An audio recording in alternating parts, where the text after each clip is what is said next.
Yep, Yeah. 4.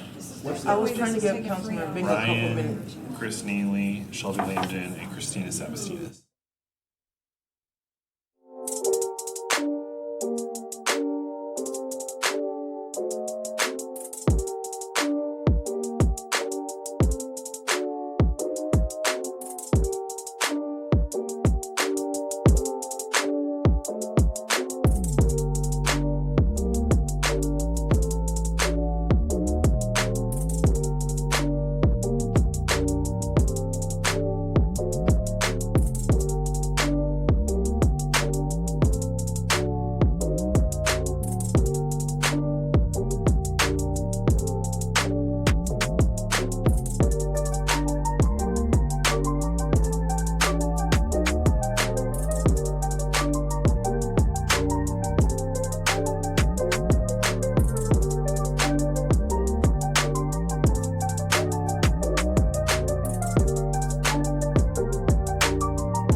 Today, welcome. I would have to, Mr. Orth, you want to come and join us at the table here? Sure.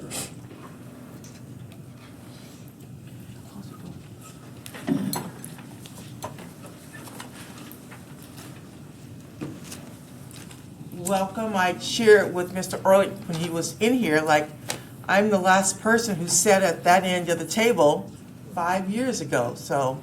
Was it Well, this, you- was it no, you've this been the last warm when you did it? 2019. 2019. So we have a series of questions. We have 30 minutes that's been allotted. We will ask our questions. Of course, we'll leave some time for you at the end.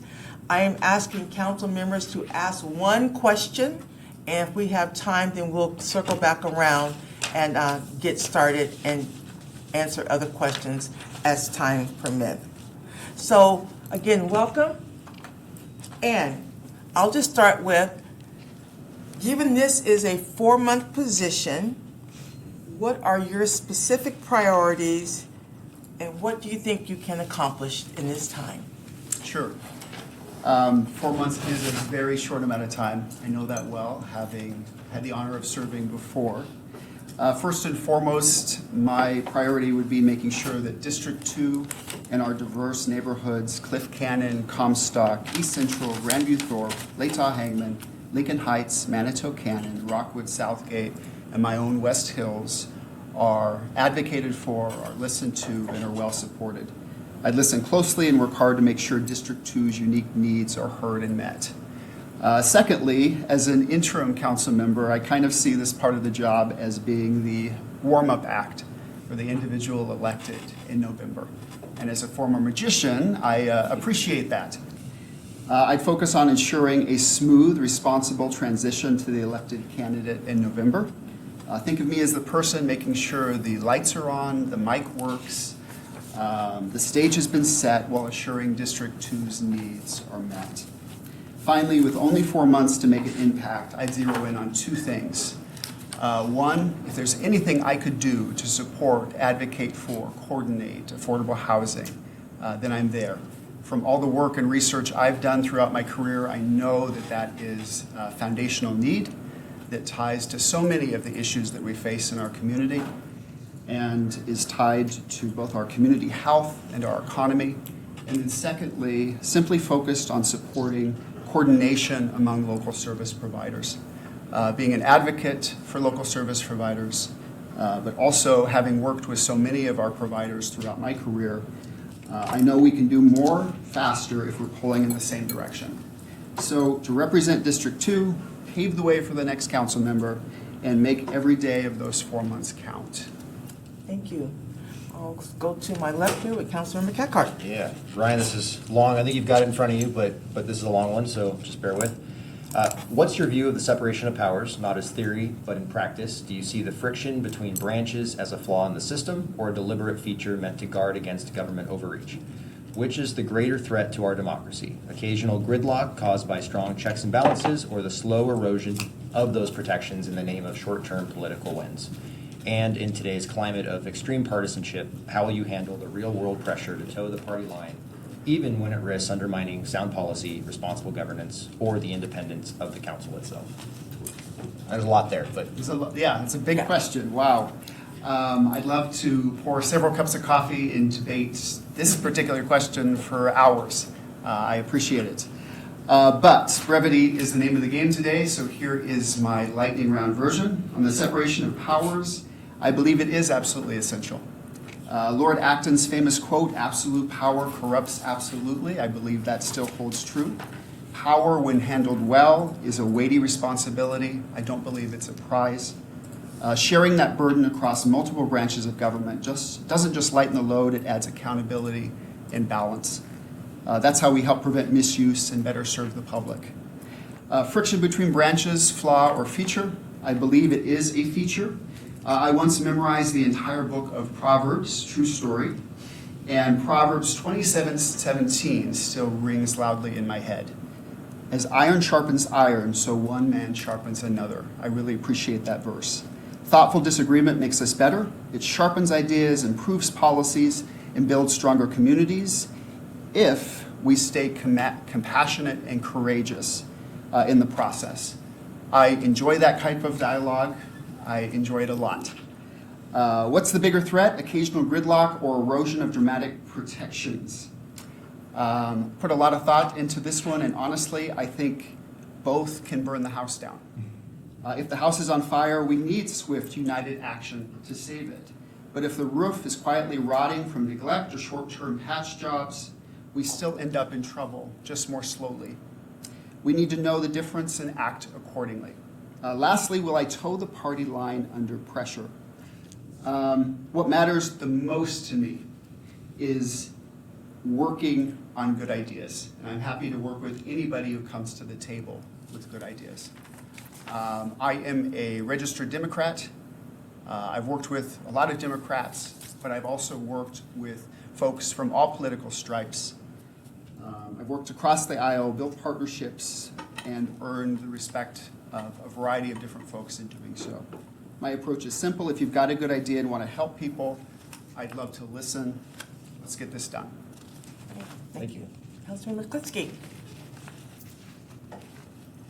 It's a two-part question as well. If there's one aspect of the city of Spokane that you could immediately change, what would it be and why? And what is one aspect that you would preserve?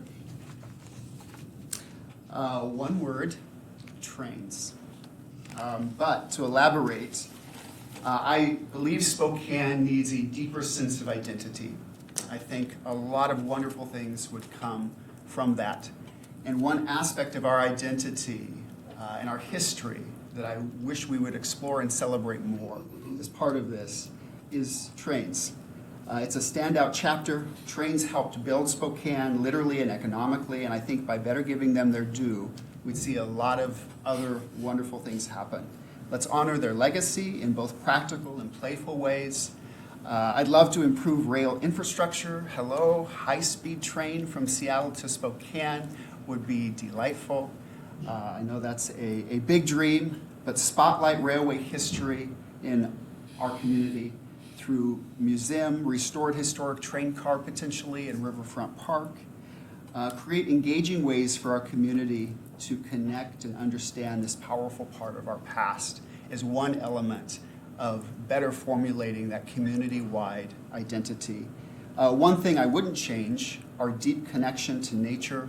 Spokane's parks and river and green spaces are sacred, and they're a huge part of what makes this place feel like home. Thank you. Councilman Rispone is online, so I'm going to go to his question. And it is, what hours will you be available to work with council and attend important meetings? And how do you plan to use the City of Spokane's motto, "In Spokane we all belong"? Sure. As I did last time I served, I'd make myself available for the work and important meetings. I've already had discussions with my employers to assure that I was fully available to get this done. Regarding the motto, "In Spokane we all belong," I'd model its aspirations and my willingness to work with anyone who has a good idea and to continue working towards assuring Spokane is a place where our many diverse community members can thrive. Thank you. Councilmember Bingle. All right, thank you for being here, Mr. Ulrich. My question is, one of our main responsibilities is to approve the budget proposed by the mayor and her administration. Share your understanding of budgeting principles necessary to shape a good municipal budget. What, if anything, did we get wrong in our last budget, and how should we correct that? And what did we get right, and how should we improve upon that? Sure. Love the shirt, by the way. Thank you. I appreciate, in this short amount of time, reached out to a few city staff yesterday just to ask questions and further understand, as I haven't as closely as I should have followed the budget this last year. But I appreciate their insights. I believe a solid municipal budget does three things. It stays balanced, no spending sprees we can't afford. It builds a rainy day fund for flexibility and resilience, and it reflects the actual priorities of our community. A great budget also comes with accountability, making sure every dollar is used wisely and transparently. I understand we continue to face some significant challenges.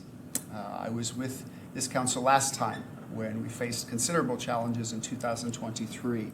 I know the city is facing around a $3.8 million deficit this year, despite a lot of hard work from many corners, as well as all of you in this room. I applaud your focus on critical areas like our fire department. I've watched from my balcony just over the last few days in my neighborhood, multiple fires I've taken as a member of our West Hills Council. Many calls from residents over the last couple of days, senior citizens worried about fires. They continue to pose a real threat, so I greatly appreciate your investment there. Also in code enforcement and litter control, these are the kinds of decisions that show a commitment to both safety and quality of life. As for community, I don't think you asked this, but did you ask about community workforce agreements? Yep, that's next one. Next one, okay. All right. That's my response to that one. All right. Councilmember Dillon. You set me up. So community workforce agreements can help ensure larger construction projects are completed on time and on budget while emphasizing the need to hire workers historically excluded from construction. Would you support the Spokane City Council moving forward with a local community workforce agreement for public works projects over $5 million? Sure. I think the devil's in the details. I have a couple colleagues who work in transportation for different cities, Denver, Minneapolis. I appreciate them taking the time to let me pick their brain yesterday. Both of them agreed the devil is in the details, that such agreements can be helpful, but they also need to be realistic. So I would look forward to looking over that agreement, asking good questions, listening, and working with all of you to assure that meets the needs of our community. Well, I get to come back to me. So just share your perspective on one of our biggest challenges that's in the public square is our homeless issues. How do you see that, or what's your perspective on how council can make a greater, because I think we are making an impact, but a greater impact, bridging that communication from government to community. So perception and reality is kind of our challenge. Yeah. For me, it comes down to, at this point, coordination and accountability. I think given council's role and how complex this issue is somebody who has worked on the front lines, who has worked with homeless youth and families. I know how hard it is. I am downtown almost every day. I see the issues we face. So I think council can play a role, and I think me specifically, having worked with so many service providers, asking tough questions, asking them compassionately, but also on the coordination, on encouraging providers that need to be pushed to do a little more, but also listening to them, recognizing that this is, in many ways, there are impossible solutions in that on the federal level, some of those keys are held. We don't hold the keys to those solutions locally. So I think there's a important balance there of both listening and supporting, and then also as a council, asking the tough questions, but asking them compassionately. Thank you. Any other questions from council? Councilmember Bingo? Yeah, if I could. So Parks and Schools has, a joint venture going out, for some needed investment in our city. There's a great plan that's out there together. Do you think, with that in mind, are there, in your mind, statements or actions that we're taking as a council that can negatively affect that proposal? And if so, which ones? Are there steps council's currently taking that could Statements, negative? ordinances, anything like that that we're bringing forward that could potentially hurt that levy and bond proposal? I am, for some reason, still an active watcher of city council meetings every Monday from my TV. I can't think of specific ordinances that I think would overly harm that effort. I think that's a foundational focus on needs in our community. I think parks are such an important part of why Spokane is a beautiful place to live, as well as that investment in schools is foundational to assure that we overcome some of the problems that we have. I couldn't specifically name a ordinance or action. I haven't, I think, followed your actions that closely that I'd be able to identify those. Thank you. Ryan, do you have any questions for us? What would you hope of this interim person, whoever it is, who fulfills this interim role? How, I think, two parts. What would you hope, and then how would you want them to be a member of your team? It'd be nice having a seat, mate. No, I think the 4-month position, obviously, that is a challenge and a gift in a lot of ways. But I think that responsiveness to constituents. I'm glad you brought up fires. That is having 16 suspicious fires over a period of 36 hours, and many of those in District 2. I think that responsiveness and assurance and communication is really, really key, but also budget. I mean, making adjustments for the mid-year and going into 2026 and addressing the deficit. That's going to be a significant priority. So, Yeah. For the 4 months, and you served admirably for 2 months, the last time you were here, and I thank you for that. I think it is, again, in that space of 4 months. It's not like you can get a whole lot done in 4 months. And I think you talked about it there of just, really representing District 2 well, attending the neighborhood council meetings, making sure that their voice is heard on the city council is really good. And then again, as you've gone through once before, the budget process for us is going to be intense again this year. And so again, just a real focus on the monetary challenges that we're going to have as a city, and what's the best way that we can bring a balanced budget forward for the citizens, especially after we passed a levy last year, making sure that we do well with those monies. I think it's going to be the best thing that you can do. Councilmember Cathcart? Yeah, just speaking purely as a council colleague, if you were appointed to the position, thoughtful independence. That's what I really want to see, somebody who's going to take in all the facts and make the best decision they can.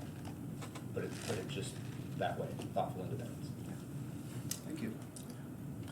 And I would echo that. We have a lot of things that are already in the hopper.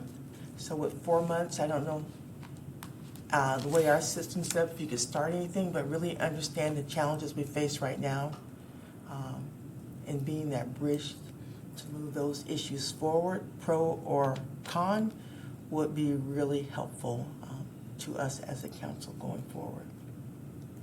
So I think that would be the biggest thing. Is there anything else? Well, Ryan, thank you for your time this morning. We'll be going into executive session and making our appointment on Monday. Thank you. Have a good day. Thank you so much.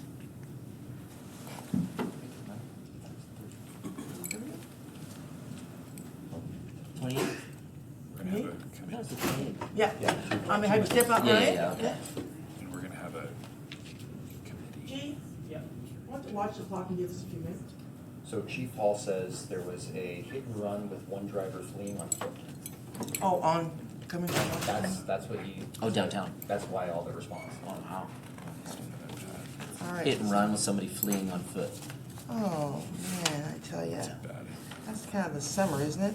Things get hot and people just go crazy, Do you think they're hiding with the Bloomsday? They're probably in the park or something, that's why they've got it on. All right. Well, welcome. Thank you. Come on up and have a seat. Thank you for providing your own water, although we do have it. I'm just kidding. Trying to save the budget. Oh. Well, that would definitely be a place to start. Good morning and welcome, and thank you for stepping up and wanting to serve in this vacant position for District 2. Happy to be here, Madam President.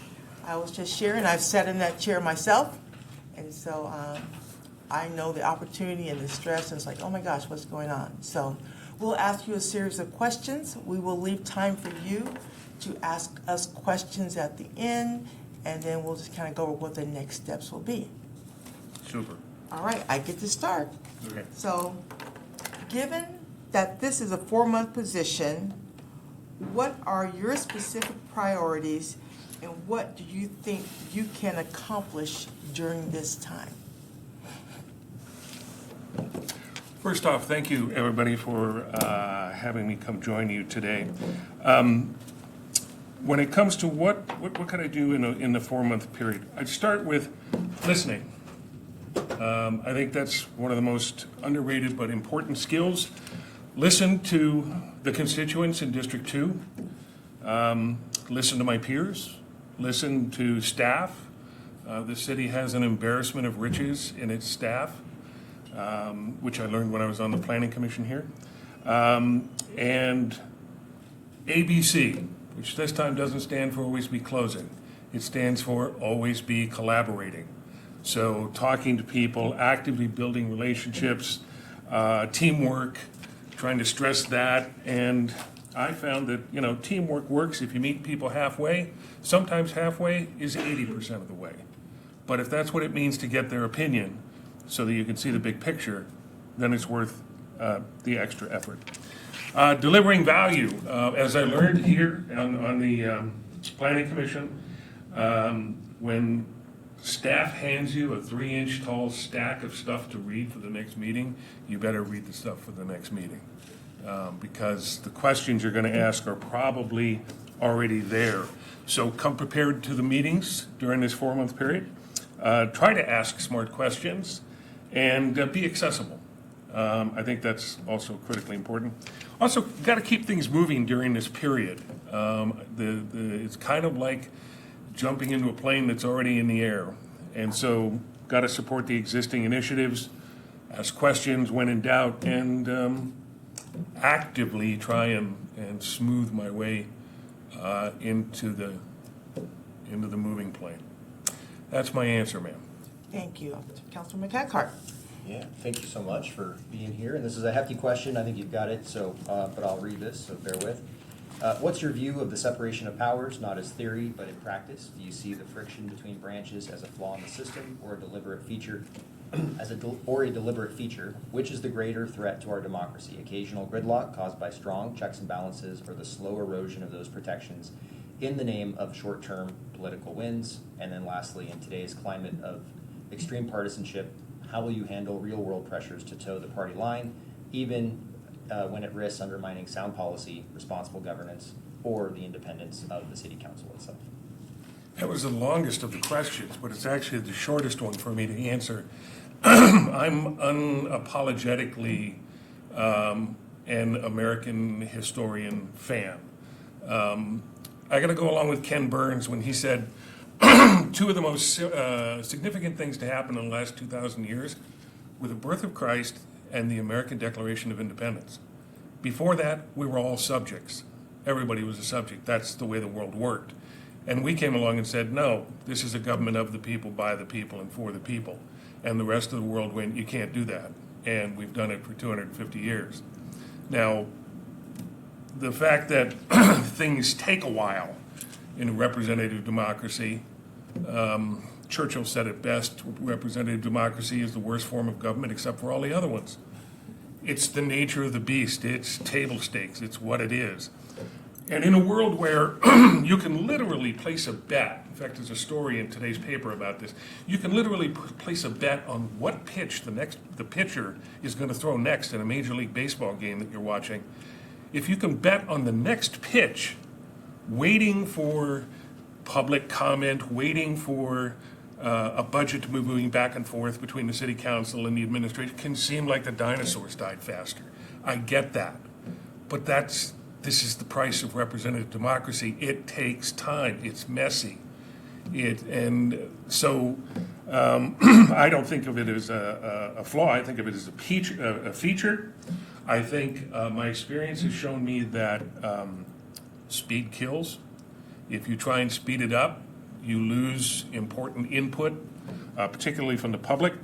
When it comes to the party, I'm very active in my party at the local, state, and national levels. But party values supply a perspective. They don't decide my vote. I disagree with my party upon any number of things. But it's an important input. So my approach is going to be focus on the facts, hear all sides, consult, as I talked about earlier, with everybody I can lay my hands on, and vote what's best for District 2 and the city of Spokane. Thank you. Thank you. Yeah. Councilmember Klitsky. That's short and sweet. If there was one aspect of our city that you could change right away, what would it be? And if there was one thing you would preserve, what would it be? Oh, you went to the other side of the page on me, okay. I'm One thing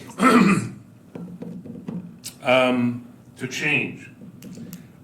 I would try and amplify the presence of the community assembly. When was the last time you saw anything on the community assembly in the newspaper? I've been here 5 years, I don't think I've seen anything about the community assembly in the newspaper. And yet, I've seen all of you at the community assembly at one point or another. It's incredible feedback. We have a meeting this afternoon, as I recall. It's incredible feedback, and I think in these times, as these questions indicate, the more input we get from the community, the better off we're going to get, better off we're going to be. In terms of keeping, two things actually.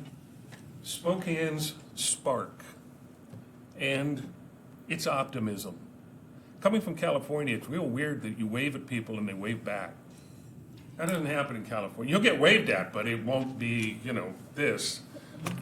And the enthusiasm of this town is absolutely amazing. I think its slogan, not its motto, should be, Spokane is a city that knows how to smile. Because it does. It's a friendly place. So that would be the thing I would change and the thing I would keep. Thank you. Councilmember Zappone is joining us from online, so I get to ask his question. Okay? What hours will you be available to work with council and attend important meetings? And how do you plan to use the City of Spokane's motto in your work? In terms of hours, because of the amount of volunteering work that I do, particularly at the city and county levels now, I know I have to be extremely flexible about my calendar. Being an independent consultant, I have the advantage of being able to do that. So whether it's a day or an evening session, I would have no problem clearing my calendar for that. Setting consistent office hours for constituents doesn't present a problem.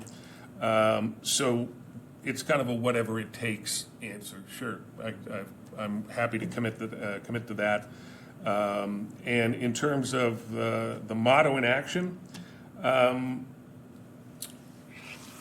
we all belong is so incredibly important now.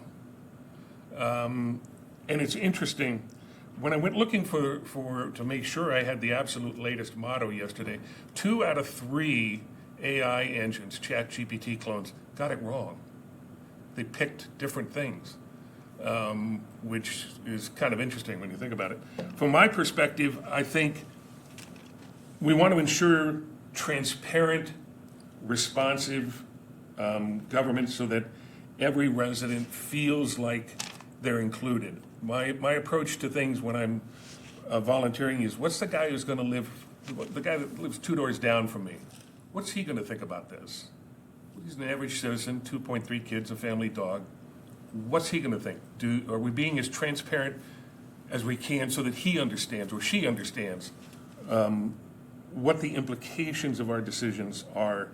Every resident needs to feel included, because, I mean, that's table stakes in a representative democracy, the way the founders saw it. They wanted everybody's voice to be included, and that's what I think We All Belong says. Thank you. Councilmember Bingo. Yes, first off, thank you for being here, and go Bigfoot, all right?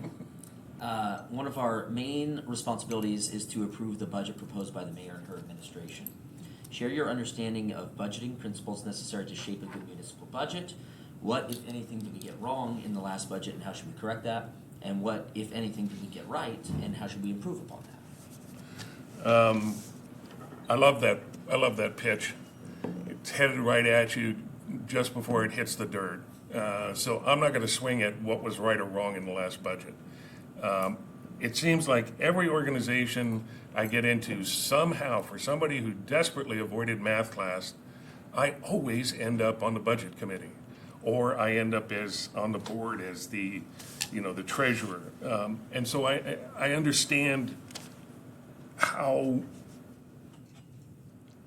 difficult, complex, intricate budgets can be. For 3.5 years, I ran the supply chain for the University of California at Merced during COVID. And we had this grant and that grant and the other grant, and this was restricted and that one's not. And it was enough to keep you awake at night just trying to figure out where the money was going. And that's in an environment where if you can't spend the money twice, you didn't spend it responsibly. So in terms of the recent budget, my focus is going to be on homelessness. I know what that's like, not to have a home, to sleep in the back of somebody's car because we didn't have a place to live. I know what that feels like. And I sat on the RFP review committee for the city for almost 2 years, looking at where that money was going and how it was being spent. And I'm keenly interested in that because I have a personal stake in that. Whatever we're paying first responders, it's not enough. Because that's important work.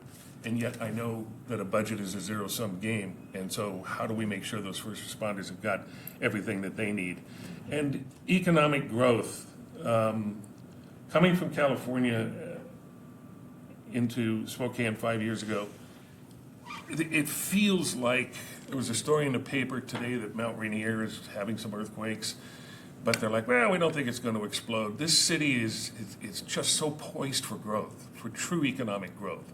How do we make that happen? How do we use the budget dollars that we've got to really help double our efforts there?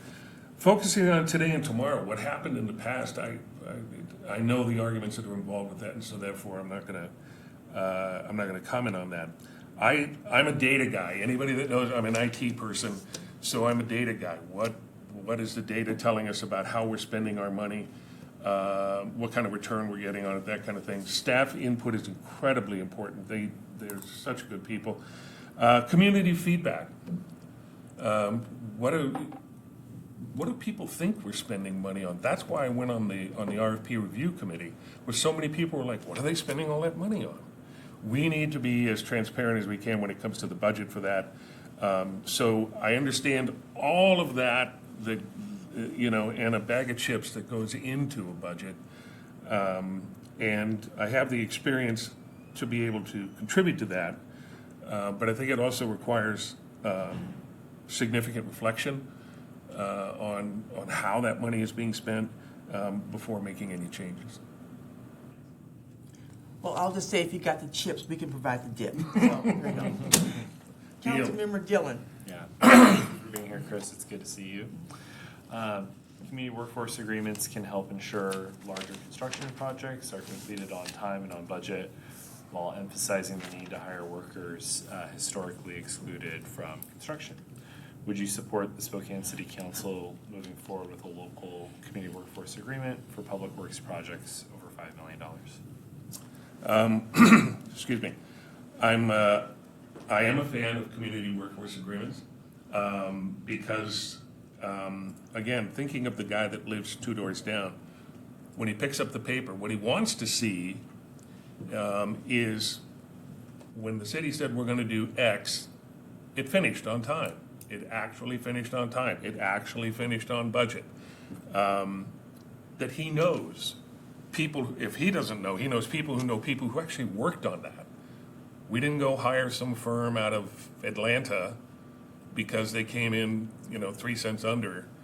It's like, no, we kept the money here. We kept the money in Spokane to build our economic base first and to give our folks an opportunity to learn new skills and to, help that economic engine that I was talking about. Because I have such a background in procurement, it's like, I understand the need sometimes to hire services and so forth from other locations. But when it comes to these things, they're so important to the energy of the community that as long as I can review the T's and C's so that I understand what the terms and conditions are, I think community workforce agreements are a huge positive for Spokane. Thank you. You spoke to homelessness. Spokane has a reality and a perception issue. How do you think we could bridge that, or I guess more so educate our community on what's really happening? Sometimes, Madam President, I think the answer to that is more complicated than the problem. And the reason is that the best minds in America have studied homelessness, and people in Houston have done some really interesting work in that regard, and so on. It's such a complicated problem. My mother didn't intend for us to be homeless. She married the BMOC, who turned out to be a BUM. And so he just went off to the Navy and decided he didn't need to pay for a wife and 2 kids. She ended up in jail because she tried to shoplift $10 worth of medicine so that my sister wouldn't end up dying of whatever the hell she had when I was 5 years old. And the judge threw the book at her. $10. Because her daughter was sick, because her deadbeat husband wouldn't pay his $60 a month of allotment. Now, this was a long time ago. The dinosaurs were still alive, so things cost more back then. But the point is that we didn't end up being homeless because we wanted to be. She didn't end up in jail because she wanted to be. It was circumstances. So we got a housing issue, just flat out, quote, affordable housing, end quote, which is part of the issue. A large part of homelessness is housing. Can people go hang their hat somewhere? We know we have, in this country, we need a more enlightened view of treating mental illness. Substance abuse is a book unto itself. But what does the average citizen see? Where do they? And this is why I've talked to you before about when we look at the money we're spending on homelessness, and we look at the money we're spending on drug prevention and mental health and so on. We need to study the data. What is the data telling us? Are they getting better? What's the recidivism rate? We need to pull that data together, and we're not doing a very good job of that. And so it's hard to report back to the city, to the average citizen, as to the success, the headwinds, and so what you end up with is generalizations, and you end up with whatever they saw the last time they were, kind of scrolling through Yahoo. And it's a very difficult problem because it also doesn't go away. It's here 365 days a year. So I don't have a good answer for that, except to underline what you particularly already know, and that's an incredibly important question. How do we increase the public's awareness that we are doing something, and that we're not just opening the window and throwing money out the door? We are doing something. We are trying very hard. We are spending a lot of money. We need to do a better job of understanding the data that goes with it. Excuse me. Questions from council members. Councilmember Bingle? Yeah, so Parks and Schools has a, Together Spokane proposal that's going out there, would help bring in some needed funding for both parks and schools. Are there any actions that we're taking as a council that you see as detrimental to that effort? Give me the last part of that again. Are there any actions that we as a body, as the city council, are taking right now that are detrimental to that effort? I'm familiar with the program because I'm chair of the Urban Forestry Citizen Advisory Committee, so I'm familiar with the program, and live a block away from one of our parks. Clarity. It's almost a variation on this question. How does the guy that lives two doors down from me not see this as well, what's that going to cost me? Is that some other tax that I'm paying? Spokane has a history of not liking to pay taxes, which I think is a good idea. So I think when I look at it in the abstract, I'm not sure, and I'm on the inside looking out, I'm not sure I understand the messaging from the city. Now, whether that's the city council, whether that's the administration, the point is that I don't think there's that clarity there of what's the average citizen going to get. The people who live in parks where we know we're deficient on maintenance and so on, they'll know what they get when all of a sudden their bathrooms actually work in that park and so on. But I think messaging has not been as clear as it needs to be as to what the average person's going to get, and that's kind of the best answer I've got for you on that. Chris, do you have any questions for us? That's always like, didn't you hate that when you went to an interview and that was always the last question they asked you? And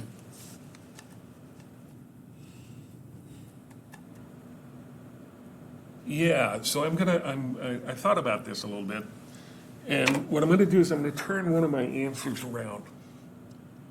I think I've been involved in volunteering in city government one way or the other since I sat on the junior city council in Merced, California when I was in the 7th grade. And in California, Arizona, Nevada, and now the great state of Washington. I think the community assembly in this city is amazing. I think we need to increase, though, the participation of all the neighborhoods, because we know they're not all there. How do we do that? That's my question.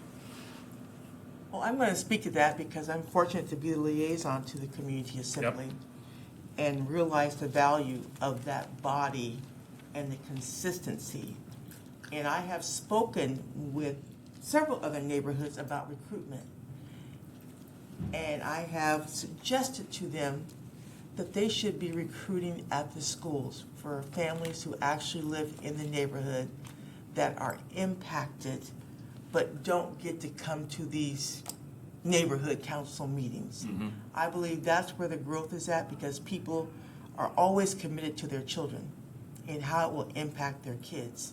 So I think we need another venue for recruitment and also to improve what our actual communication is from the neighborhood councils out to the neighborhoods. Mm-hmm. We have to move from this small group, and I say that many have this perception that you have to be a homeowner to be part of the neighborhood council, and that's not true. Mm-hmm. You just need to live in the neighborhood. And so that is some perceptions that need to be changed in order for growth, because we have to get younger people involved, families involved in the neighborhood councils, or they will not be doing what they were charged to do, which is true representation of their community. Councilmember Cathcart. Yeah, so for, I don't know, 2 years now, we've had a neighborhood work group with this exact question in mind of many things, but this specifically, how do we increase participation? And that, I think, is what started that work group to begin with.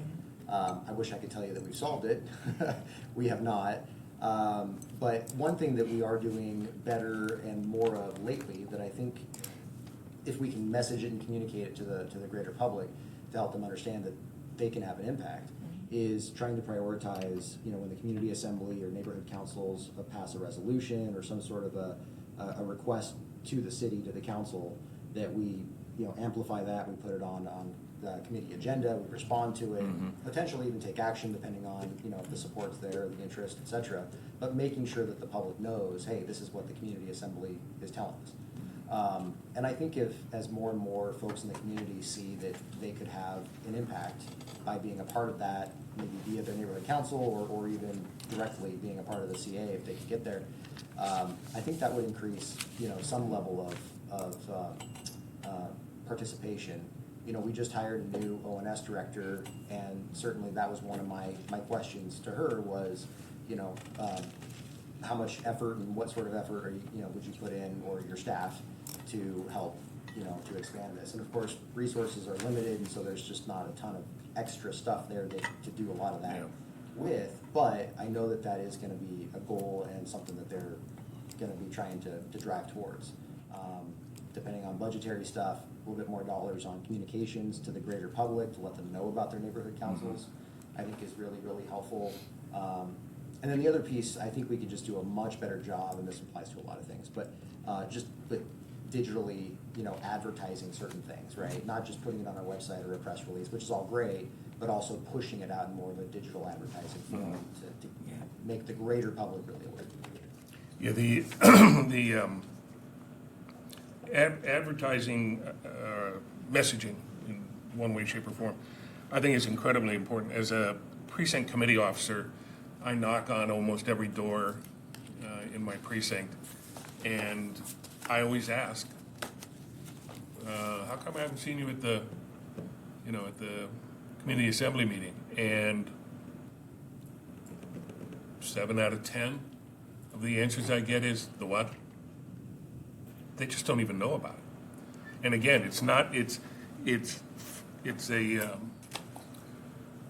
we have a remarkable newspaper undergoing its own troubles these days, but it's a remarkable newspaper, and yet, like I said, we never see, here's what the community assembly talked about. And it's certainly not for lack of council people attending, neighborhood meetings. District 2's rep was at last month's meeting, and I think the month before that. Council president has been to our meetings before. We have an embarrassment of people who are interested in what goes on. And we have Paul Croft, and, if you got Paul, you got everybody. So, but the messaging thing, I really think is key, because they just don't understand. And if they could see the stuff that we actually talk about there and the votes we actually take there. Tonight, Katie Konsecki is the urban forester for the city, who I work with on the tree committee. She'll be there to talk about, this is what we can do for your neighborhood. And this is what we're doing. You saw the story in yesterday's paper about the budget getting turned back on for the tree planting. These are important topics that the community assembly talks about, and I'm not sure what they think we would talk about. But if we were able to communicate more effectively, as you say, I think they would understand that we're not there trying to decide what color to paint the slides. Councilman Kuzinich, you had a comment? Oh, I was just gonna mention the neighborhood leadership academies that we've been doing that help people have more confidence to lead neighborhood councils and hopefully result in better participation at our neighborhood councils, which funnels up to CA. Yep. Yeah, investing in our people. All right, well, Chris, thank you for your time this morning. We appreciate it. We'll be making decisions and we'll be getting back with you. With that, Super. Have a good day. Thank you all very much for your time today. I appreciate it.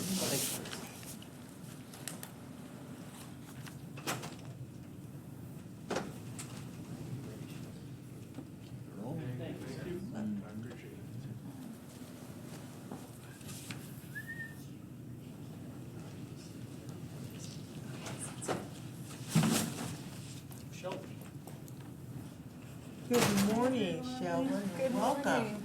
Thank you. Council President Wilkerson, we're glad you're with us this morning. Thanks for having me. Yes, I Happy to have be here. shared that I have sat in that very chair that you're in right now. All right. I was No appointed pressure. council- None at all, none at all. Look where it got me, so we're just glad to have you. Yeah, So thank we'll you for be having me. asking a series of questions from each council member. They will give you the opportunity to ask us questions at the end. And if anything else you'd like to comment, we have about 30 good minutes, Okay, and I get to start. sounds great. So, Shelby, given that this is a 4-month position, what are your specific priorities and what do you think you can accomplish during this time? Yeah, as I thought through this question a little bit, I tend to be someone who is full of all kinds of ideas. And given that it is 4 months, I really want to be realistic with what this role needs to look like for the council and for the community. I know that one of the really big pieces that this group will be focusing on in the coming months is budget development. So I think that lending my perspective to that will be very crucial as I take on a role such as this council position. I think another really big piece, and I mentioned this in my application as well, is really bringing insight and solutions and voices together around some of our pretty pressing public health issues that are occurring in the community, specifically around safety as well. And then I think really with the current environment, even outside of Spokane, really continuing to be a person who can lend some perspective and voice to the council to allow for ongoing support for everyone to feel comfortable and welcome in our community. I think that now more than ever, the leadership of this group, that's really important to lead by example for all of our community members. So that Spokane really can continue to be that place that everyone feels welcome and belongs. And I think a piece of that I would like to continue moving forward is some of the great work that Councilmember Navarrete did around language access in the community. We're continuing to see the population of individuals who speak languages other than English grow within the Spokane community, and I think it's really crucial for the city to continue to focus on providing services that are linguistically appropriate for those groups. And then if time allows in the short period of 4 months, something that I am very passionate about is just all of the great outdoor recreation that we have in the Spokane community. And I feel that my position as an individual in the community, I often take for granted the ability to access all of the great outdoor amenities that we have. And that's just not the case for a lot of individuals in our community. And I would really like to create more of an atmosphere where there's the ability for communities of color, for low-income students to have more access to some of the great outdoor recreation in our area. And I think that there's a lot of collaboration that could happen in that space. Thank you. Yeah. Councilman McEckart. Yeah, this is hefty, so bear with. What's your view of the separation of powers, not as theory, but in practice? Do you see the friction between branches as a flaw in the system or a deliberate feature? Which is the greater threat to democracy, occasional gridlock from checks and balances, or the slow erosion of those protections in the name of short-term political wins? And then finally, in today's climate of extreme partisanship, how will you handle real-world pressures to toe the party line, even when or if it risks undermining sound policy, responsible governance, or the independence of the city council itself? So I think breaking that out into a couple different pieces, checks and balances are obviously critical to maintaining the strength and integrity of any form of government. I also am a firm believer that with friction, we have growth, and that's where we see a lot of change when we have the opportunity to discuss differences in values and beliefs. I think the caveat of that, and I think one thing I'll share is one of the main reasons why I'm here, because this is such a short period of time. I don't have any sort of short-term political gains that I'm trying to make out of this. I'm really looking towards serving our community because I think that it's very important and a very important time for Spokane. And I think that making sure that when we're setting forth policy and the structures that are in place, it's not necessarily about us and our beliefs, it's about the constituents and making sure that we're bringing forth policy that is representative of the constituents that we're serving, and understanding that the constituents in the city of Spokane have a wide variety of beliefs, so understanding and making sure that we're bringing forth those values and beliefs as the council creates policy. And I think to answer the question too around the current political environment with extreme partisanship, again, I think that those variations in beliefs around policy is not necessarily a bad thing, but with the processes that are in place, ensuring that those are followed are important to ensure that, again, our constituents' voices are being heard. Yeah. Councilmember Tutsky. So if there was one thing about Spokane that you would immediately change, what would it be and why? And what is one thing that you would preserve? So I think the one thing that I would change kind of plays into my answer for the one thing that I would preserve. It's no surprise to anyone in this room that we've had an ongoing conversation around housing, homelessness, public safety for the last several years.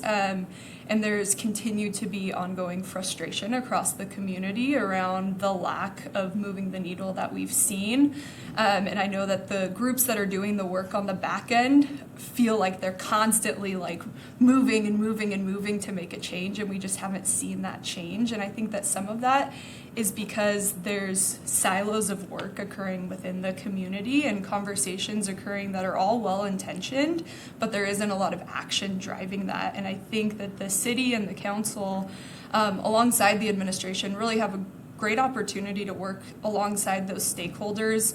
Again, going back to Councilmember Cathcart's question and my response to that, from various perspectives as well, to ensure that we're balancing the actions that are taken, to ensure that we're looking at things across the spectrum, from our business owners and families and what makes them feel safe in Spokane, to the individuals who are experiencing homelessness and struggling with substance use and mental health disorders. I think that there's opportunity to bring together some of those groups that have been having conversations.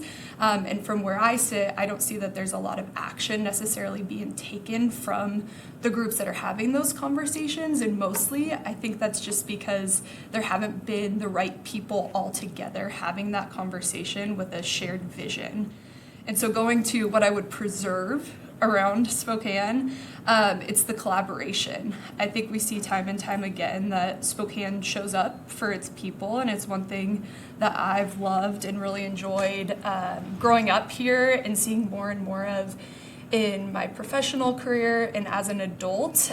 Spokane really rallies together as a community in the good and the bad, which I think is something that makes us very unique. I always say that we're kind of still that small city, but we are a big urban area and we're growing too. And the collaboration that occurs, it was seen really from my professional standpoint during COVID and has just continued. Folks are really willing and open to work together so that we can essentially work smarter together instead of harder separately. And I think that's something that is really where a lot of the strength in our community lies. Thank you. Councilmember Zappone is joining us because he's traveling, but I'm going to ask this question. What hours will you be available to work with council and attend important meetings? And how do you plan to use the City of Spokane's motto in your work? So in terms of availability, I am very fortunate to have a relatively flexible work schedule to make priority of any meetings that pop up throughout the week related to council, community events, press conferences, etc. And I know that a lot of business itself typically takes place on Mondays, which is a day that I can make myself readily available during that time. And then I think to the second part of that question, you know, in Spokane, we all belong. I think the most important part of that is the belonging. I think that it's really easy to say, you know, we're creating inclusive policies and practices, but how those actually play out across the community is not always necessarily a sense of welcoming and belonging for all of our community members, and that's just a reality. So I think that there's always work to be done in that space to really get to that point of belonging, so that anyone in Spokane has the ability to show up to a public meeting or a public event and truly feel like they can belong and they're a part of that community. I think it's really easy for us to forget that everyone we drive by or walk by is our neighbors, and they have the same level of deserving of belonging in our community that any of us do. So within my role, I think one thing that I could really leverage over the next few months is just the various connections that I have within the community, particularly within a lot of underserved communities, to help further elevate those voices so that the council and the city can better understand how we can create more spaces and policies to ensure that everyone in Spokane belongs. Thank you. Councilmember Bingle. Thank you for being here, Shelby. Appreciate you. Thanks for having me. Absolutely. I like the Hawaiian shirt as well. Thank you very much. It's hot outside, man. It is. The blazer is a little much for me right now. All right, so one of our main responsibilities is to approve the budget proposed by the mayor and her administration. Share your understanding of budgeting principles necessary to shape a good municipal budget. What, if anything, did we get wrong in our last budget, and how should we correct that? And what, if anything, did we get right, and how should we improve upon that? Yeah.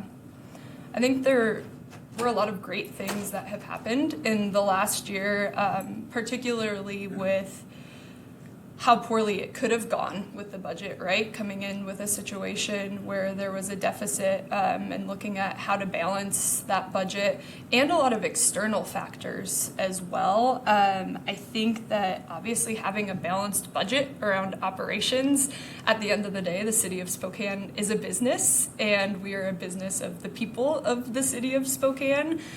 So ensuring that there is a level of fiscal responsibility in creating that balanced operational budget so that we aren't overspending.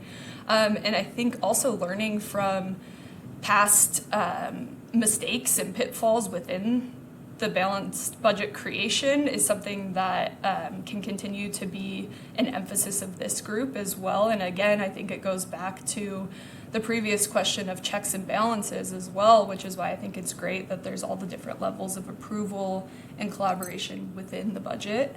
I think that something that went really well is that there's now the cadence of the biennium that matches with the state. I think that's going to allow for just more opportunity to get additional funds into the city that we might not have always necessarily been in a place to even look for. And I think that's really important, especially right now with the current economic and political environment, for us to have as many diverse opportunities for funding as possible, because the reality is there's more work to be done with potentially less funding to do that work.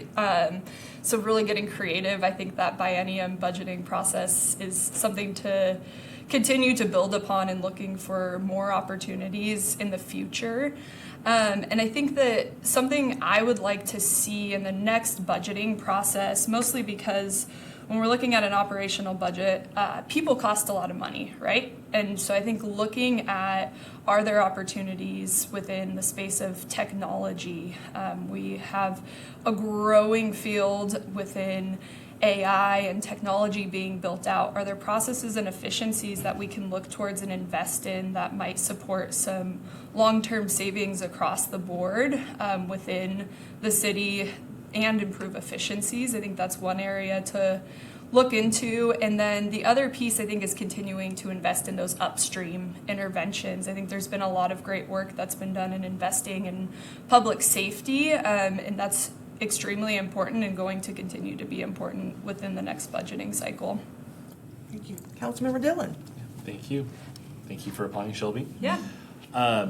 So community workforce agreements can help ensure larger construction projects are completed on time and on budget, while emphasizing the need to hire workers historically excluded from construction. Would you support the Spokane City Council moving forward with a local community workforce agreement for public works projects over $5 million? So what I've seen is that the community workforce agreements have been successful in other areas across the state. I am very passionate about workforce development, particularly in underrepresented communities, and I think that there's opportunity within this model to really elevate workforce training in many of those communities who typically might be excluded from opportunities in construction specifically. So within that context, I think that this model is very intriguing. The other piece, I think, is just around efficiency within construction projects. So really understanding that this could potentially be a really fiscally responsible way to go about large projects in the future, based off of how I've seen it play out in other larger communities. So I think that there's a lot of opportunity within the community workforce agreement. I think my biggest questions around, so there's support with questions that follow, because any decision I make, I always want to make sure that I have all the information that I need. And the main pieces that I would be interested in learning more about is just what type of timeline for implementation looks like. Do we even have the existing workforce within the community to support operationalizing this in the future? Do we need to wait a year or two and really focus on making sure that we bolster that workforce within the community initially? And then the second piece that I'd be interested in learning more about is also just around stakeholder buy-in. So have the unions, the main local contractors who we typically work with on larger projects, some of the trade schools, community colleges, what is their input and thoughts around this type of model in Spokane, and do we have buy-in from them as well? Thank you. Well, Shelby, we're challenged with our homelessness and all of our other issues, a reality and a perception problem. Yeah. How do you think we could best address that issue, whether it be through education or more collaboration? Yeah. From your perspective. So I think coming at that issue in particular from my public health background, I think there's a lot of really great evidence-based programs and processes that have been implemented both across the state in the last couple of years with support of some pretty in-depth research from the University of Washington, and just collaboration amongst local city, fire, and police in other areas across the state that I think would be really valuable for Spokane to look into for adopting some of those processes. But the other piece, I think, going to the perception of it, is just increased education across the community. I think where we see a lot of friction occurring is just a lack of education. This has been a space that I've continued to learn and challenge myself in and around over the last several years, working really closely with this topic, because there are a lot of issues surrounding the topic that can make folks feel uncomfortable. So I think having that lens of education and really going to the evidence around the issue is really important, because it helps us take some of the feelings out of it, and we can really focus on having some evidence-based solutions. Okay, thank you. Any other council member question? Councilmember Yeah. Bingle. So I've heard today a lot about collaboration and the commitment to collaboration. And I'll say that Spokane does have the ability to come together and really shape some good policy when people are invited to the table. Often there are particularly two council members that are purposefully excluded from conversations. So what would your commitment be to the ideological minority on the council to be involved in those conversations? Yeah.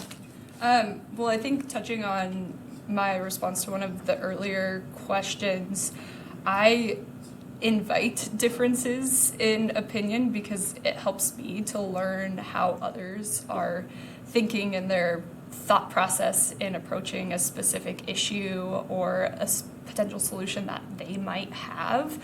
I have had the opportunity in my professional career to work with a lot of individuals who really have allowed me to learn to kind of push my thought process outside of the box a little bit, because we all have different experiences and backgrounds that we're coming into with specific issues. So I welcome learning from other individuals and what their ideas and thoughts and how that represents the constituents that they're serving, and how that potential change or amendment or the way that we're looking at a policy could potentially better serve the community as a whole, in a way that, because I typically don't think that way, I just wouldn't have thought of. Great. Well, Shelby, do you have any questions for us? I think knowing that this is a 4-month short period of time, the individual who does start in this council position, how could they be most effective within the council? What do you all see being the most beneficial over the next 4 months for the individual who would be sitting next to you all and working alongside you all? Councilmember Dillon. Joked in our first interview, having a seatmate is a wonderful asset, of course, and so I think that constituent response, that's really, really critical. We have a very engaged district. All our neighborhoods are very engaged, of course, and we all have, a unique set of issues and a lot of common issues. I think particularly support with neighborhood councils that meet often in the evening and rotate. But also particularly around budget. I mean, that's going to be very front and center. I think, you mentioned fiscal responsibility, knowing that we do are running into a short-term deficit again in a smaller budget year, and adjusting for that is going to be a big priority over the next 4 months. I would say in this short period of time, someone who's going to come in and really get a good grasp of the issues that we're currently dealing with. Yeah. The way our process works, it takes a period of time, so trying to start something new, probably that person would not be able to see that through in this period of time. So the issues and really the budget will be it'll be a challenging year, and as you know, nobody will leave happy. Right. So I guess I would just say, knowing that and really having a thick skin, because we take a lot of arrows Yep. every day. I was going to say Monday night, but really it's every day from the community. So I think that's really just knowing we're with the people, we're for the people. Yeah.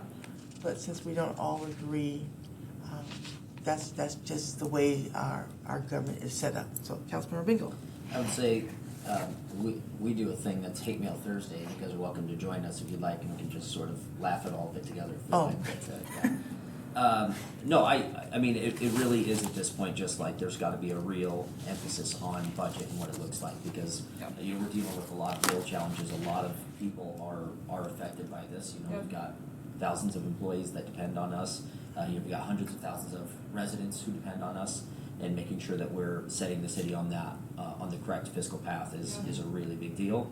I love hearing you talk about AI. I've been pushing for AI usage in the city for a long time, so I think that is a way that we can find efficiencies without losing employees. Yeah. I think AI is a great way to go about. So I would say really focus on that. I mean, you've got a lot of different people on the board who have different perspectives, but again, all trying to find the same thing, how can Spokane be on the best course possible. And so spend time with all of us. I think, we're all trying to accomplish the same goal there. The last comment will be, for the outdoors, as the park board liaison, there are a ton of park board committees that citizens can sit on, or like friends of groups or anything like that. And I love to hear your passion for the outdoors. So. Anything else? Well, Shelby, again, thank you for your time and your thank you so interest in much for having serving. me. Yes, we love it, and we will be in touch. Awesome. Thank you Take all. care. Have a good day. Stay Yeah, cool. you too. Okay. Damn, a little my morning. Do you really do hate mail Thursdays? Yeah. Email Thursdays. Just in your Sometimes I office? post them on my social media. Do you really? Email Thursdays. Oh yeah. The amount of words that have been made up to describe it is pretty fun. So Oh, wow. Email Thursdays. Good morning, Christina. Have a seat. Councilmember Dillon just stepped out for a minute, and he will be returning. So we will just catch our breath. And then we'll get started as soon as he comes back through the door.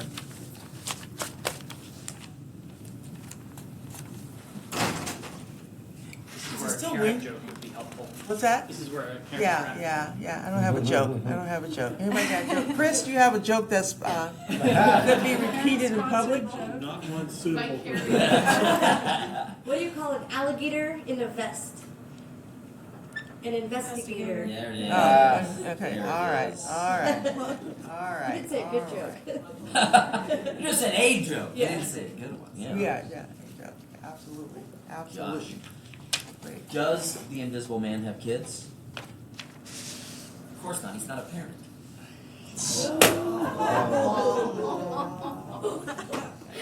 Apparently he thinks that's a good one. Christina, this is just Did you a hear the little reaction? insight That's right. to the It's great. back It part of the I'm just council. gonna let you guys be the entertainment. Yeah, I was like, oh my gosh. As challenging as this job is, we do make time for fun because we are humans. And we have, well, yeah, last time I checked, we were all still Last human. time. Last time I Last checked, we have emotions and feelings as well, so it's all good.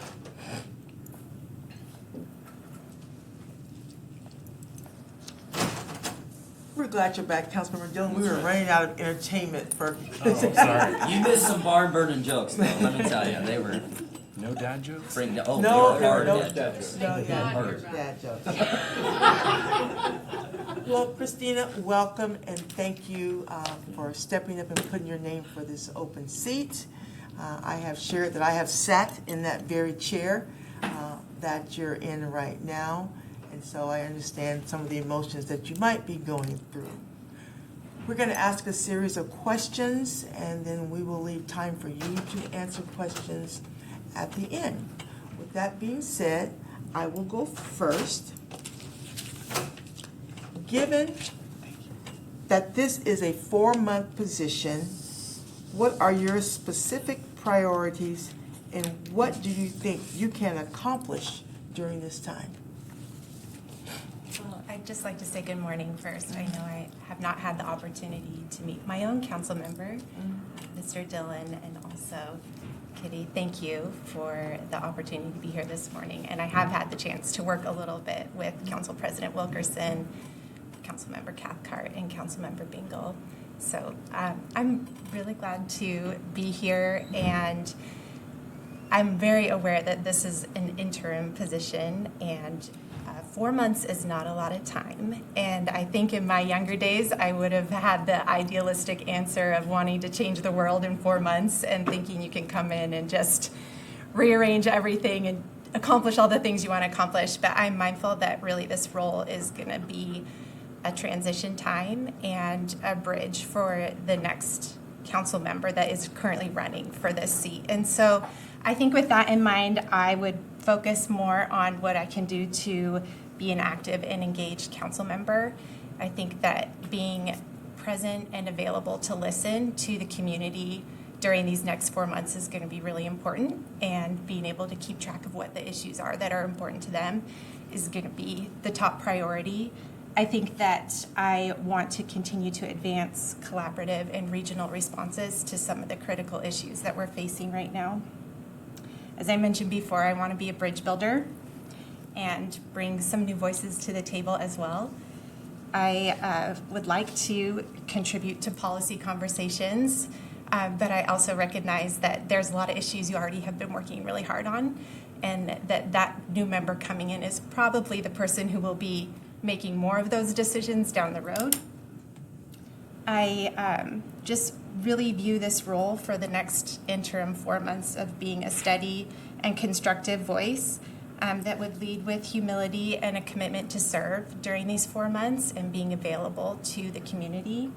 If there was a specific priority, I think that I would love to see us continue to focus on the critical issue of substance-exposed births in our community.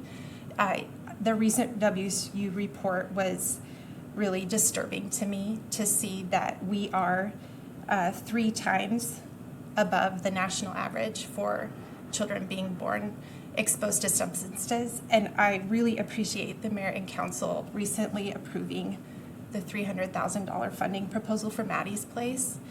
And I think that organizations like Maddie's Place are showing us what's possible when we can collaborate as a community and start to tackle some of these root causes that are down the road creating more problems in our community. I think that it ties into some of the other issues that we're facing right now that I know we'll talk more about as we continue the interview. Thank you. Councilmember Cathcart. Yeah, thank you so much for being here. This is hefty, so just bear with. What's your view of the separation of powers, not as a theory, but in practice? Do you see the friction between branches as a flaw, in the system, or a deliberate feature? Which is the greater threat to democracy? Occasional gridlock from checks and balances, or the slow erosion of those protections in the name of short-term political wins? And then lastly, in today's climate of extreme partisanship, how will you handle the real-world pressures to toe the party line, even when or if it risks undermining sound policy, responsible governance, or the independence of the city council itself? Yeah. I appreciated the question. I think that it's no secret that I have a background working for a prominent member of the Republican Party and who was the member of Congress for our district. And I would just like to say from the outset that I do not have an interest in towing a party line. I think that local offices in Washington state are nonpartisan for a reason, and that's because the issues that are governed at a local level aren't partisan issues. They're people issues, they're municipal issues, and I think that separation of powers is really important because it creates space for collaboration, and it also creates time to be able to have those important conversations and exchange of ideas, to work through disagreements, to find a place of consensus and collaboration, and it allows for the best ideas to emerge. And I just think it's important that we maintain that. Okay, thank you. Councilmember Klitsky. If there was one aspect of the city of Spokane that you would immediately change, what would it be, and what is one aspect that you would preserve? Well, I had a prepared answer for this, and when I was driving down here today, I thought the thing I would change would be our parking and our potholes. Still, I think, I've lived in Spokane for 44 years, my whole life. I wasn't born here, but we moved here when I was 1. And I think that the thing I would change would be how siloed we've become between our county and city governments. And I would really love to see, I know Council President Wilkerson, you use the term perception when it comes to things, and I think there is a perception that we're not communicating and collaborating, even though I know that there's a lot of efforts underway to do that. And I think that the thing that I would love to see change would be to tackle some of these issues at a regional level and start looking at how we can partner better with other cities in our area, in our county, across those lines. Something that I would keep the same, like I said, I'm a Spokane girl. I've been here my whole life.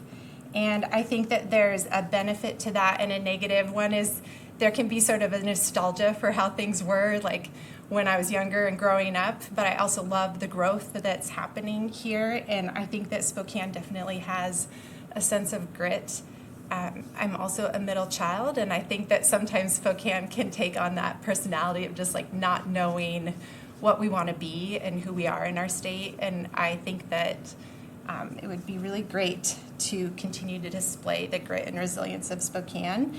I think we're a community that values hard work and authenticity and showing up when it matters. And I would love to see that continue. Thank you.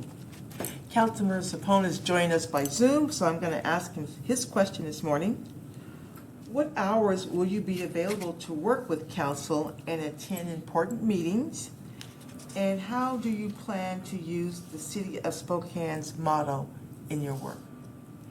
Well, I do work, and I am also a mom and a wife. I have a fairly big family, 4 kids, but I've had a lot of conversations with my current employer about the flexibility it would take to fulfill a role like this, and they're very open to me being able to do and manage both. I feel like I have a strong support system in my life that would allow me to be available to the community, to attend city council meetings, briefings, study sessions, serve on boards and commissions, and meet with the community when needed.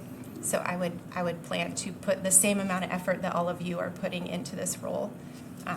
And when it comes to our city's motto, I was thinking about this, that in Spokane we all belong, and something that stands out to me about our motto is that belonging is really a feeling. A sense of belonging, you feel that or you don't feel that. When you walk into a room, I belong here, I don't belong here.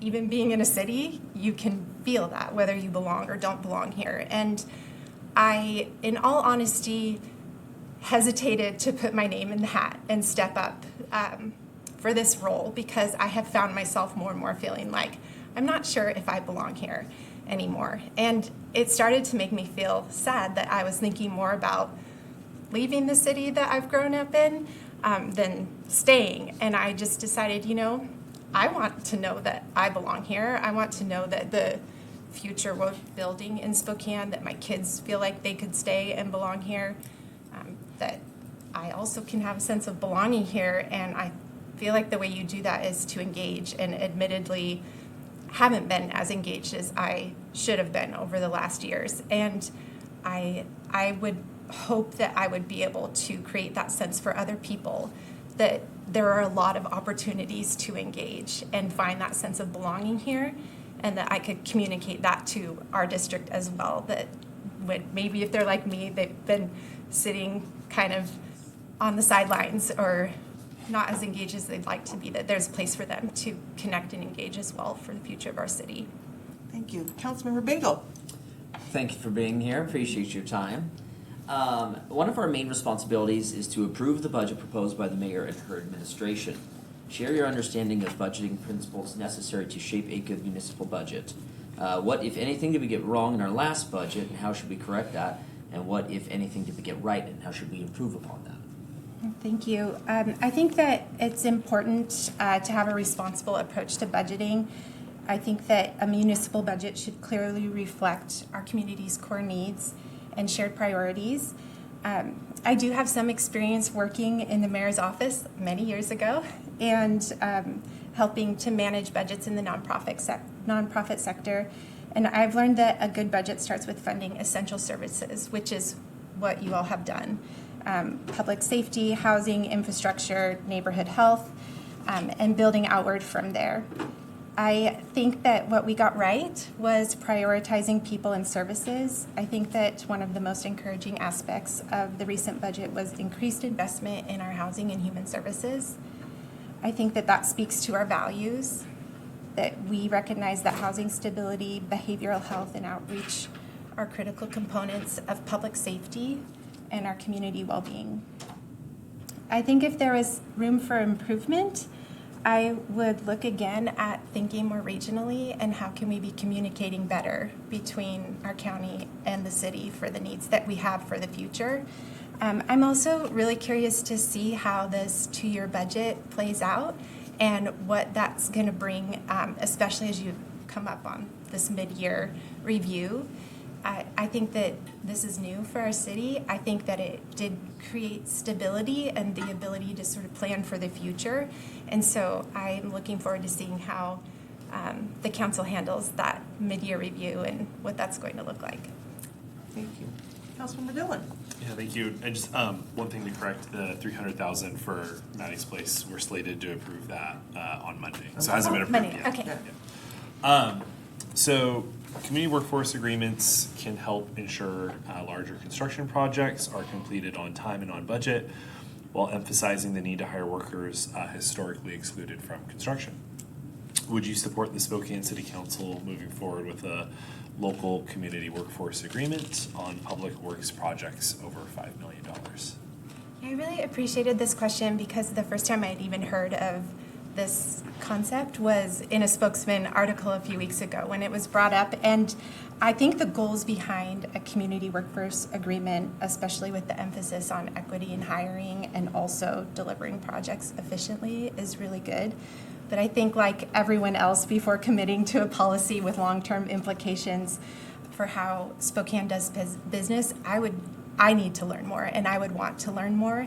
I'd want to hear from more members of our community, especially construction and contracting workers, both union and non-union laborers. I would love to see examples of where this is working in other cities, the costs, what was the impetus for bringing an ordinance like this forward, and is there currently discrimination against workers happening? Like, where is that happening in our city when it comes to these contracts, and are there other issues too that need to be addressed? So I think I wouldn't commit one way or the other at this time, in the sense that I have some learning to do, and I would want to hear more from the community on this issue. Thank you. So my word today is perception. We have our reality of the challenges that we're facing and trying to move the needle, and then the perception that we're not doing anything at all. And so, as a new councilman with fresh eyes, what do you think we could do to help close that perception and reality gap? I did have the chance to listen to some of the interviews before I came this morning, and I really appreciated the way that you present that as the reality versus the perception, because as someone who lives here, the perception I have when I drive downtown is I don't feel safe. My perception is my kids don't feel safe coming downtown, and that makes me really sad because I want them to be able to enjoy our city. We have so many amazing things available to enjoy here, and I think that part of it is like talked about earlier, some of it is my own lack of engagement, that there is work being done, there's collaboration happening, there's models being presented, but whether that information makes it to the people who are just day in and day out trying to live their lives and get to their jobs and pick up their kids from school and put food on their tables, I don't know that it's connecting, and it's taking me being a responsible citizen and engaging and looking at the ways that you guys are working to make a difference, to actually understand more of the reality of what's happening. So I would just say in that interim role, it would be a priority of mine to help communicate out to our community and district what's being worked on. I would love to see the perception go away, that we'd actually see some of the fruit of the hard work that's being put in to solve this homelessness and drug addiction issue in our neighborhoods. Thank you. Councilmember Bingo, I'm just going to go to you. That's Councilmember right, Bingo. yeah. So Parks and Schools has a proposal out right now, the Together Spokane, that would bring in some much-needed investment into our parks and schools. Do you think that there are any actions that this council is taking right now that are detrimental to that effort? I'm not aware of any detrimental actions. I do think that our parks really need help. I live right down the street from a really great park in Southgate that my kids have grown up playing at, and it's a brand new park, and we haven't had, the drinking fountain has been ripped out from the building for years now. And I would love to see that replaced and fixed, and I would love to see the big holes that have formed in the grass around the playground filled in. And there's great people from the city working that come every night to lock up the bathrooms and tidy up and make sure everything's ready for the next day. And I want to see our parks be beautiful. I think that there's some great partners on this initiative, and people are willing to put in funds to help. I think that's amazing. I think, again, it's a communication issue. Are we sharing with the community the positive things that are happening and on the horizon for this? So I also think that there's, again, a perception of an invitation to be at the table, and sometimes dismissing those ideas once they're at the table. And I would say for all things across the board, as we're moving initiatives forward, that if we invite people to the table, then also considering ideas is going to be really important. Thank you. Shelby, do you have any, Christina, do you have any questions for us? I do. I'm curious from your perspective for the next 4 months, what are some of the challenges you see on the horizon for our city and how you're hoping to address those? And then I would also just like to hear from you all, from your perspective, the time that you put into being a council member. What does that look like for you in your day-to-day? Would love to hear a little more about that. So, You know, first issue District 2? Yeah. So, obviously, looking for a seatmate and to have someone, I think, to be there for a lot of the constituent response, support needs, that's really front and center for this position. Attending neighborhood council meetings, council members serve on a variety of boards and commissions, which we'll get to your kind of second question for time commitment. But, I think really, also critical is the budget. So making the necessary adjustments. We are in a short-term deficit this year for our mid-year budget, so we need to make adjustments that so we do in the year with the balanced budget. So that's going to be really critical over the next 4 months. In terms of time commitment, I think that there's often peaks and valleys. That's a really important way to think about this position. Is that there's certainly a consistency with council meetings, with your boards and commissions. We try and share those out, so one council member doesn't necessarily have an outsized role of a lot of boards and commissions, and try and balance it out. That is something that at the end of last year in the December meeting, we did spread it out far more equally. So that's been good. But I think when we get into budget time, especially, it's much more hands on deck. There is a lot more of a time commitment, and then just as different ordinances come up and different policies that are heavier lift and getting feedback and bringing stakeholders together. It's always kind of a moving target, I think, with a lot of the time commitment. But it is a lot. Sometimes folks joke it's the part-time job that's not a part-time job, and it just kind of depends on the week. There's not really an easy answer, but I think showing up, particularly for where people are at, making sure that you're at the neighborhood council meetings, making that time to meet with constituents one-on-one is really critical for showing up and making the appropriate time commitment.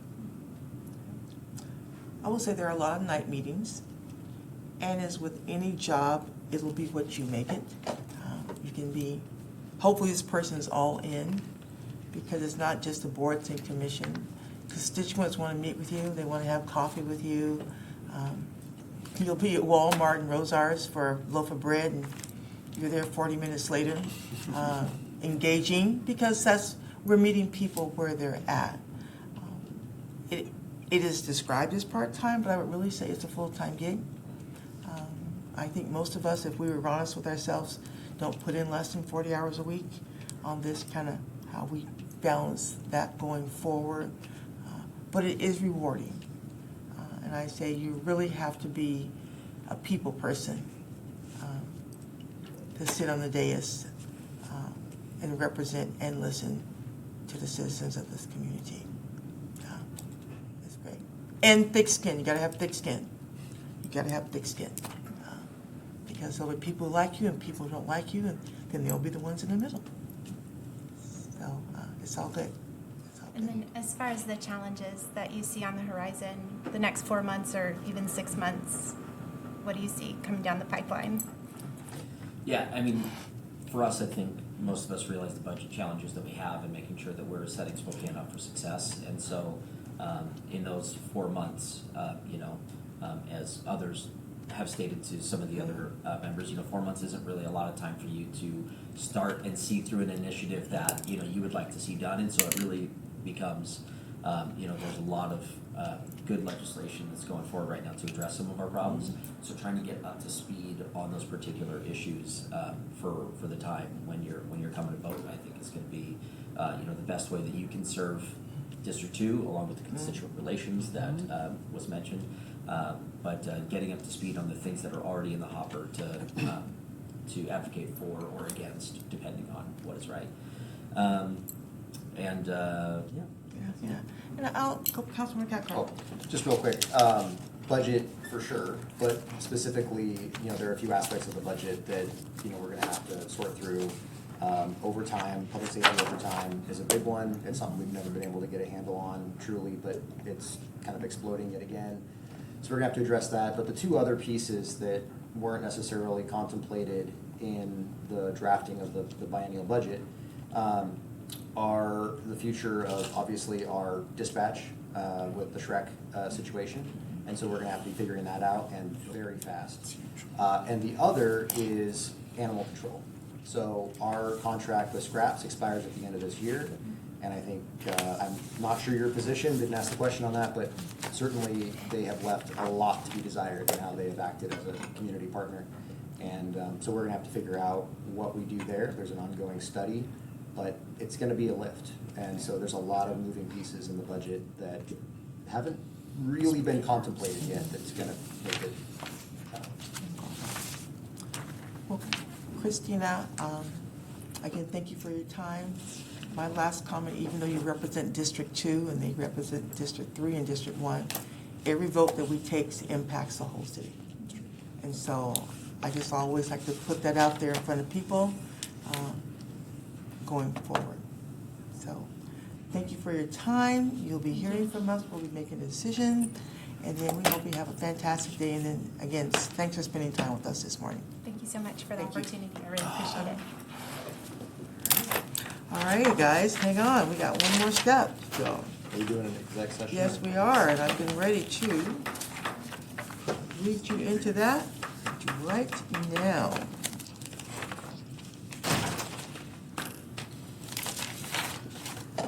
We will now adjourn to executive session pursuant to RCW 42.30.110 in order to evaluate the qualifications of each candidate for appointment to elective office. No decisions or actions will be made or taken during this executive session. I anticipate about 20 minutes. The interviews are concluded. Thank you. Have you guys go to the lounge lounge. office now. Okay.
Spokane City Council is extending their executive session 5 additional minutes until 12:12 p.m.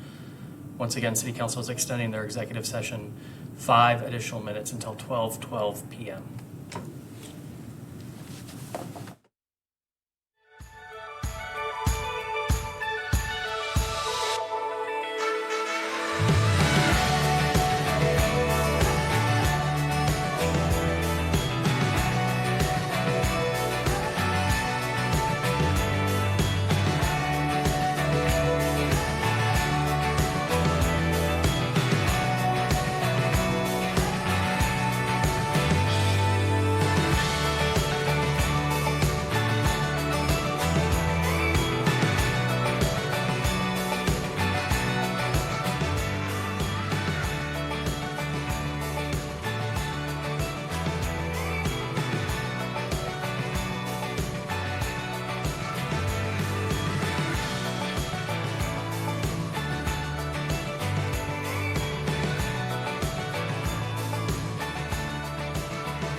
Thank you. This concludes our session of interviews and our executive session. No action was taken.